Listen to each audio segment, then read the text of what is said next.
I'm a 29-year-old woman living in a small, one-bedroom apartment in the city. It's not much, but it's mine. I've worked hard to build a life for myself after moving out for college and never looking back. While my family has always been a big part of my life, our dynamic has always felt unbalanced. My parents are the traditional type, and by traditional, I mean they value family loyalty over pretty much everything. Growing up, they never let me forget how important it was to pitch in, be there for each other, and put family first. To them, that meant doing whatever they needed, whenever they needed it, and they had a way of guilting me if I didn't immediately say yes to their requests. I've always been the reliable one, while my older sister, Anna, has been the golden child. She's 33, married, and has 3 kids under the age of 7. She lives in the same town as my parents, about a 10-minute drive from their house, which makes it easier for them to see her, and by see her, I mean they're basically raising her kids, half the time. Anna's life looks perfect from the outside. She's got the big house, the Instagram-worthy family, and the supportive husband, but it's clear she's struggling. Every time I visit, she looks like she hasn't slept in days. The kids are adorable but loud, chaotic, and constantly need something. My parents practically live at her house, cooking, cleaning, and babysitting whenever she asks. Over the past few months, my mom's been dropping hints about how hard it's been for them to keep up with Anna's needs. Your sister has so much on her plate, she'd say during our weekly phone calls. It's tough for us too, you know? We're not as young as we used to be.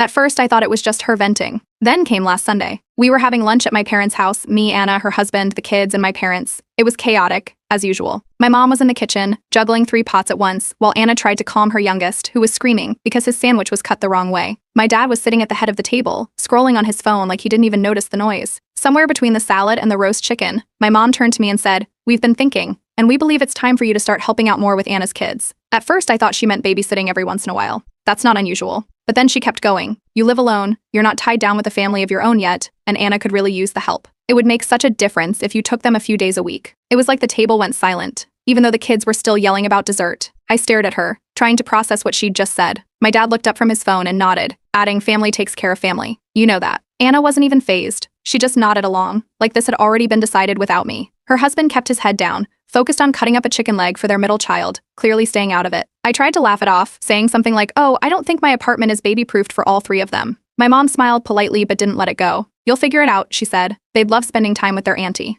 For the rest of the meal, the conversation kept circling back to this plan of theirs. My mom even suggested I could rearrange my work schedule to accommodate school drop-offs and pickups. "Your job is flexible, isn't it?" she asked, as if she knew more about my career than I did. By the time dessert was served, I felt like I'd been ambushed. The worst part? They didn't ask if I wanted to help. It was like they assumed I didn't have a choice. My life, my time, my space was suddenly fair game. The drive back to my apartment was a blur. I couldn't shake the feeling that my family didn't see me as a person with my own life and goals. To them, I was just a backup plan, a safety net for when things got too hard for Anna. Over the next few days, the texts started rolling in. My mom sent me a list of the kids' school schedules, like I'd already agreed to this. Anna sent me tips on dealing with tantrums and keeping kids entertained without screens, as if I'd asked for advice. Even